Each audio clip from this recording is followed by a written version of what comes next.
Greetings, members one and all of the Salivation Nation. The real price of silver. Let's explore.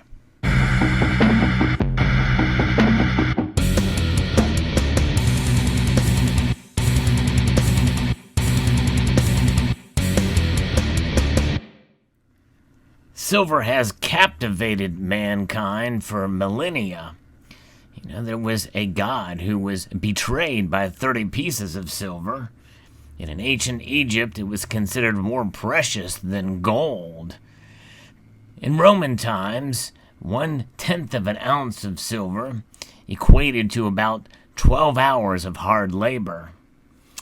But since about 1900, this metal has exploded upon the scene in terms of its diversity of use, utilization in technology and in industry, and also it's fading away as a monetary metal. These days, the metal is considered more of a commodity than anything else, although there's many of us in this community who still recognize silver for its role in society in terms of the historical intrinsic value that it has held for all this time. And many of us feel that silver is indeed, yes, a monetary metal.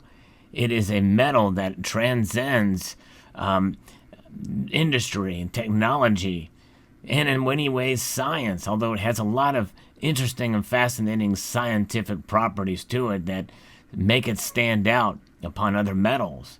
It is the most reflective metal. It is the most conductive metal out there on the periodic table. But those are attributes that give it its use as a commodity.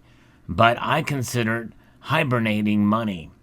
In other words, it has a monetary value that I believe either will wake up one day or it will be a part of a new system in some regard, in some form, down the road. We're not that far removed from silver being money. When you think about it, here in the United States, the last year that we saw silver being utilized in coins at any appreciable level would be 1964. Since then, we've seen the debasement greatly of silver in our half dollars.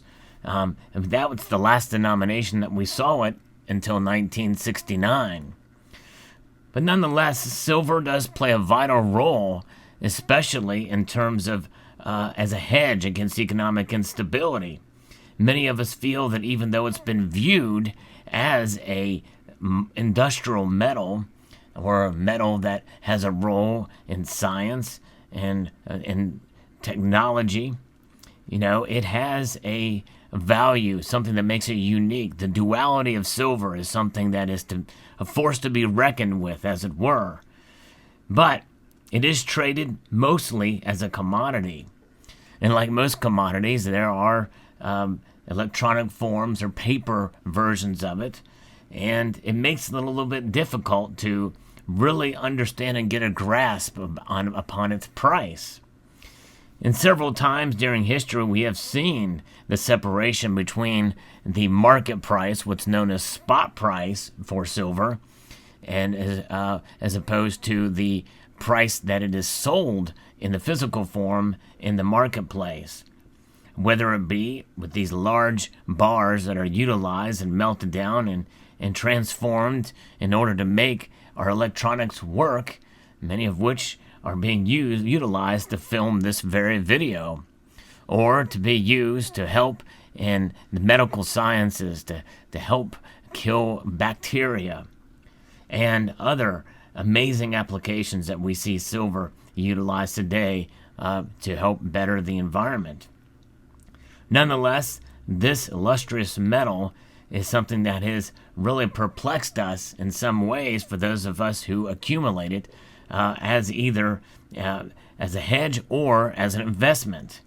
And yes, I did say the word investment because some people do see it as such when you use that term loosely. In ways you can't make that argument, but in a financial sense, I don't believe that silver should be viewed as an investment. But what does this have to do with the price? Well, the price of silver as traded is known in the terms of its spot price, the spot price of a precious metal or any commodity. Usually is divided into two different prices. That is the ask price and then the bid price, oftentimes referred to as the melt price. In other words, the idea is no matter what form silver takes, it is to be sold back, whether it be silverware or old coal coins or rounds that you see, and it is melted down to be utilized as scrap and to be retransformed into essentially these good delivery bars. And so that is the basis of the price of silver. Is the foundation is that spot price. Yes, spot price matters. But you know, the real price of silver, and when you think about it, occurs when you buy it and sell it.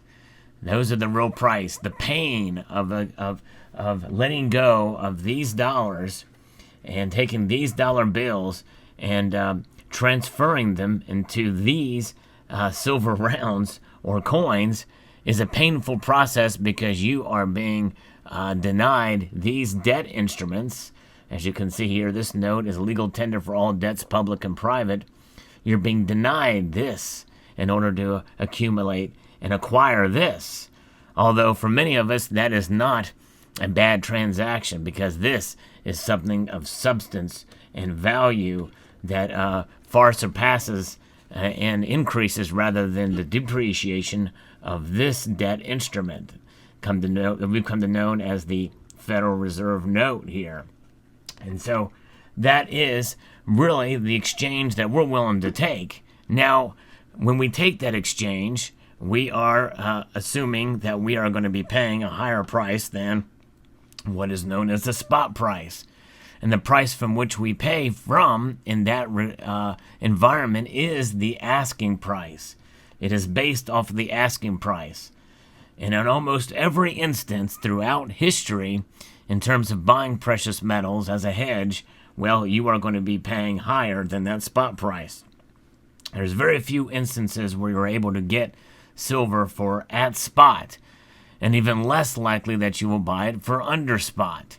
I'm not saying that those aren't possibilities, but in this day and age, especially at the time of recording of this video, premiums are very high, even for what is known as generic silver rounds, such as you see here. And they come in a variety of different designs and ways where you can buy generic or privately issued silver rounds or bars and the like. But nonetheless, you typically will be paying higher than spot price at times.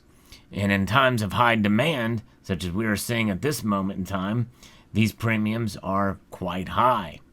And so when you buy this physical silver, you are paying these higher premiums that are mostly, in most cases, these high premiums are due to manufacturing cost and the cost that it takes to keep the lights on and to distribute the metal to you. And those are things that you have to take into account into considerations. In most states, they also will charge, states will collect sales tax from the bullion dealers or the organization from which you buy if they are a business. And so there's another level of price action and activity that occurs when you buy the metal. And so that is a real example of a price, the real price that you pay, and which is usually above spot. And many times it can be well above spot. Those premiums are rarely designed to be for you to get those back. In other words, if the price of silver stays at the same spot price and you go to resell your silver to an organization, well, you're likely to, especially if it's a financial institution or a business such as a local coin shop or a bullion dealer, they're going to give you less than the price you paid for it, assuming that the spot price stays the same. In a normal market, they're going to give you a price based off of the bid price or the melt price of silver. And in many cases, for the privately issued rounds or the generic rounds, that price is going to be under bid price by a certain percentage. And so, therefore, you are losing not only the premiums that you paid for the silver, but also a bit of the spot price. There is a spread there, and that spread is so that they can resell it and make a profit for their time and energy in doing so. That's the cost of doing business with the physical metal, which you don't see when you accumulate it in an electronic format, although there are some trading fees and other areas that I see as a greater deficiency for holding it in that regard. But certainly I can understand the diversification tools within precious metals for those who are interested to hedge against the stock market in that world. But in the physical sense, the real price of silver is the price that you get when you sell it, assuming that the spot price remains the same. Now, the next option or the next thought is, as well, spot price will not remain the same over the course of time. And you would be correct in that assumption, which is why many of us feel that this metal acts as a wealth preservation device. And I do believe that to be true over enough of a time span. Over the long course of time, silver acts as a hedge against economic instability, but also rising inflation. Well, inflation is rising as opposed to deflation, but in a sense, it could also work on that level as well. But to illustrate it in a inflationary point is much easier to make that case. Take, for instance, this $0.25 here. Back in 1960, it could buy you about a gallon of gas. And about the what this quarter is valued today in terms of its silver price and content can get you about a gallon of gas, roughly, depending on which state you live in or province or territory or what have you. That is the nature of what silver does over the long course of time, is it preserves your wealth. So when you think of the real price of silver, you have to understand that type of thinking and understand that the higher premium you pay means there's a lot more catching up to do with the spot price increase and based off of the market at the time. Now, as of the recording of this video, premiums are high when you buy silver, and they're also high when you sell silver, whether it be to a larger bullion dealer or your local coin shop. Most places are paying above spot even for privately issued generic rounds. But if it's an American Silver Eagle, well, they are apt to pay even more than the normal for an American Silver Eagle coin. So that is something to take into account and consideration when you stack the liquidity of the silver that you are purchasing and how much they want it, the demand for it, and the like, and the market, which does tend to shift from time to time. And we are living in an age now where there's a lot of changes, there's a lot of activity in terms of silver demand and the separation of spot price from the premiums that you pay when you buy and sell. But there's only so much separation that's going on because typically when bullion dealers list their products, they are listing it based off of spot price. It moves along with spot price. Even in an age where there's high premiums, there is still some correlation. Now that correlation may not shift when the price goes up or down with the market, like in a sliding scale or what have you. In other words, if the spot price goes down 5%, let's say, the premiums may only go down 3%, and so forth.